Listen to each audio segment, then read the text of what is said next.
is 1914. Europe, a continent of empires and alliances, is like a powder keg waiting for a spark. The assassination of Archduke Franz Ferdinand on June 28, 1914 provided that spark. Austria-Hungary declared war on Serbia, Germany declared war on Russia and France. Great Britain joined the war when Germany invaded Belgium. The Great War began, reshaping the political landscape of the 20th century. Before the war, Europe was a network of alliances. Countries promised to help each other if attacked, but these alliances also created fear and suspicion. Each country felt it had to be stronger than its rivals. This led to an arms race, with countries building bigger armies and more powerful weapons. The assassination of Archduke Franz Ferdinand was the spark that ignited this powder keg.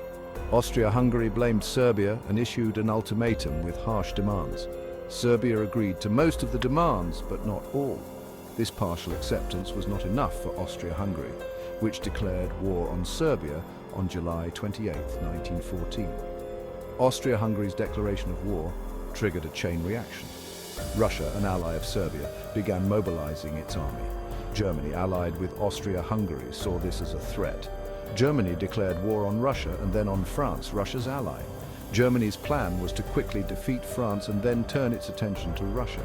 To do this, Germany invaded Belgium, a neutral country. This act outraged Great Britain, which had pledged to protect Belgium's neutrality. On August 4, 1914, Great Britain declared war on Germany. The complex web of alliances had turned a regional conflict into a global war. What began as a dispute between Austria-Hungary and Serbia had escalated into a fight involving the most powerful nations in the world. The assassination of Archduke Franz Ferdinand was the immediate cause of the war. However, the underlying causes, including nationalism, imperialism, and the system of alliances, had been building for decades. Imagine a narrow, muddy ditch stretching for miles across the battlefields of Europe. This was the reality for millions of soldiers during World War I. They lived in these trenches, often for months at a time, facing unimaginable conditions. The trenches were more than just ditches. They were a way of life, a grim reality that came to define the war for millions. Soldiers dug elaborate networks of trenches, connected by communication trenches and fortified with machine gun nests and artillery emplacements. Life in the trenches was a constant struggle against mud, disease, and enemy fire.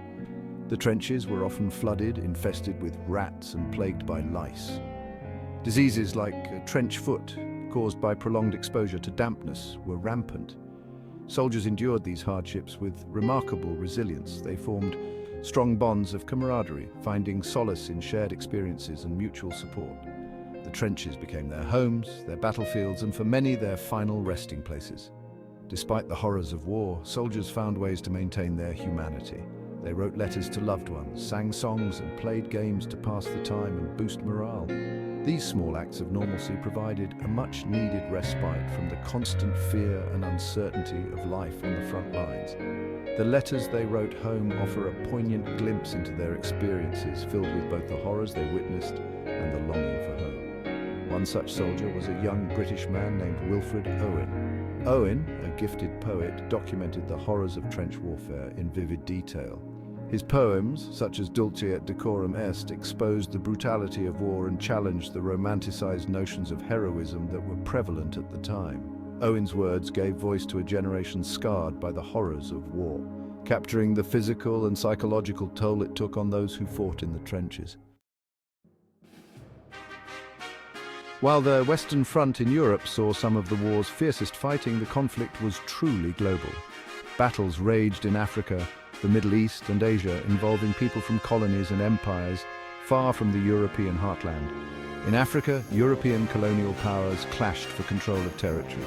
African soldiers and civilians were drawn into the conflict, fighting in battles that often had little to do with their own lives or aspirations. The war disrupted traditional ways of life, leading to economic hardship and political instability. The Middle East witnessed a different kind of conflict. The Ottoman Empire, allied with Germany, fought against British and Allied forces in a struggle for control of strategically important regions. The war led to the collapse of the Ottoman Empire, and the redrawing of borders in the Middle East, with lasting consequences for the region. In Asia, Japan, allied with Britain, seized German colonies in China and the Pacific.